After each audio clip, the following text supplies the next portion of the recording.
Hindi daw ito ang itsura ni Jesus. Mas ganito daw ang kanyang muka. Ayon sa mga experts at anthropologists, mga ganito daw ang itsura ni Jesus. Una, Jesus isn't white. Hindi siya European. He is Jewish, Middle Eastern. Tawag kay Jesus ay Jesus of Nazareth dahil mula siya sa Nazareth at ngayon parte ito ng Israel, which is in the Middle East.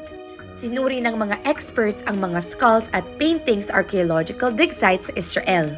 And from that, they digitally created the face of Jesus. Binasa rin nila ito kung ano ang itsura ng mga tao mula sa panahon na iyon at color brown ang kanilang balat. Siyempre din talaga natin alam ang face ni Jesus kasi wala tayong picture with him, but some believe na this looks closer to what he really looks like. There are other depictions of him. Pero hindi importante ang kanyang itsura. Ang importante ang mga ginawa niya na he saved us.